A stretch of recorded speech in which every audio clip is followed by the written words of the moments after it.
So hello friends, demand आ रही थी आप लोगों की कि आपको कोई एक बेस्ट ऑयल के बारे में बताना है। फूड ऑयल जो हम खाते हैं उसके बारे में एक छोटी सी डिटेल मैं आपको दे रहा हूँ।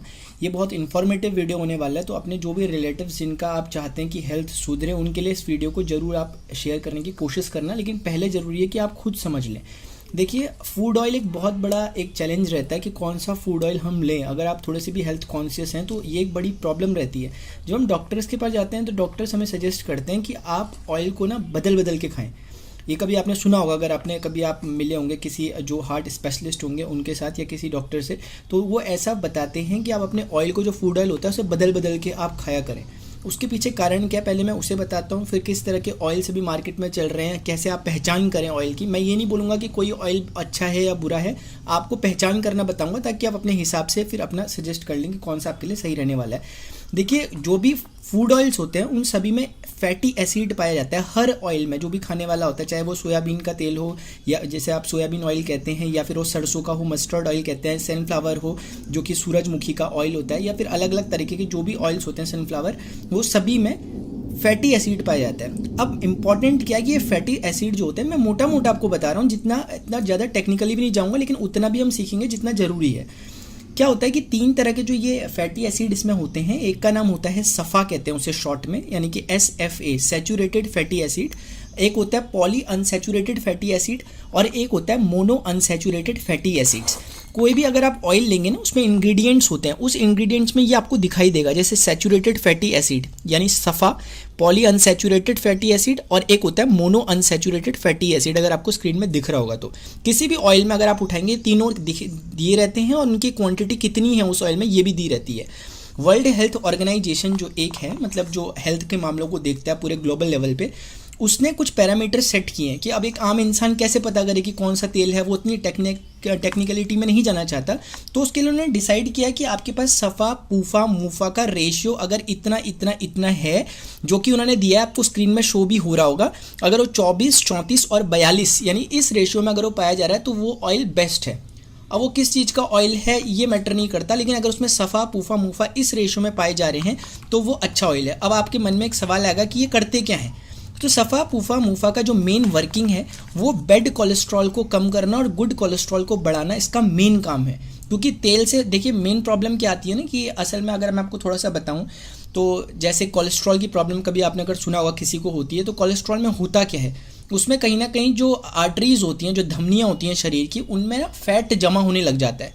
फैट जमा होने लग जाता है। दूसरा आपने सुना होगा कि हमारा जो हार्ट रहता है, जो हृदय है, हमारा जो दिल है, वो पूरे ब्लड को पंप करता रहता है, पूरे शरीर में पहुंचाने का काम उसी का है।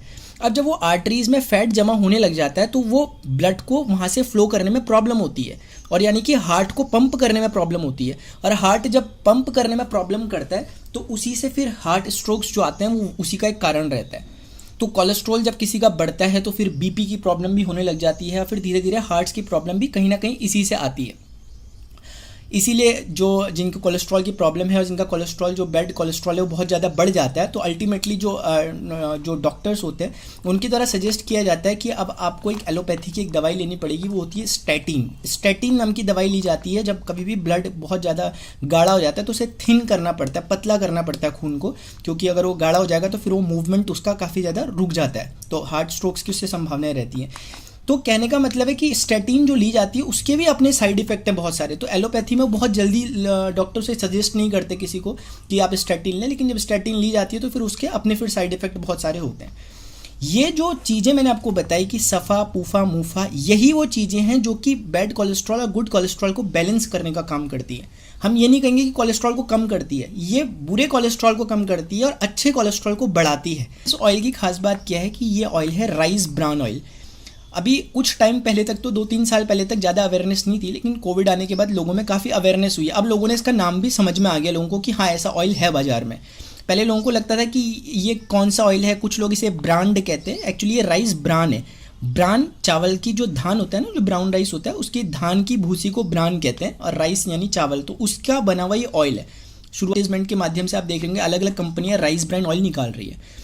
अब एक आखिरी सवाल आता है कि राइस ब्रान ऑयल ठीक है, देखिए ग्राउंडनट ऑयल जो मूंगफली का तेल होता है वो भी, जो मैंने आपको अभी रेशियो बताया, उनको फॉलो करता है, ठीक है ना। तो 2 तेल फिलहाल ऐसे हैं मार्केट में जो कि अच्छे माने जा सकते हैं, एक राइस ब्रान ऑयल चावल की भूसी का, और एक ग्राउंडनट ऑयल यानी कि जो मूंगफली का तेल होता है।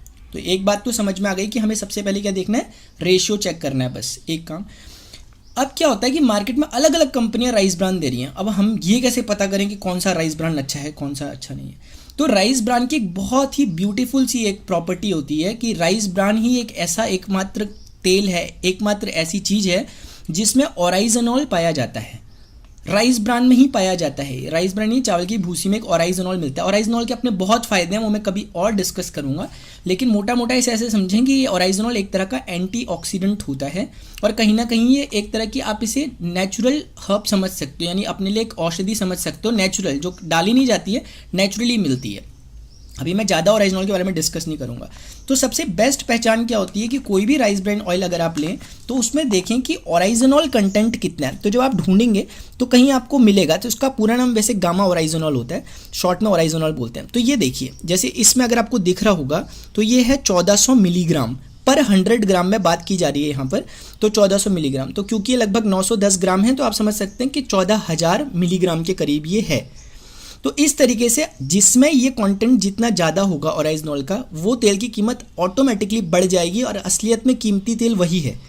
तो मार्केट में भी अगर आप राइस ब्रान देखने जाएं तो आप क्या देखेंगे, उसमें ओराइजनॉल कंटेंट कितना है।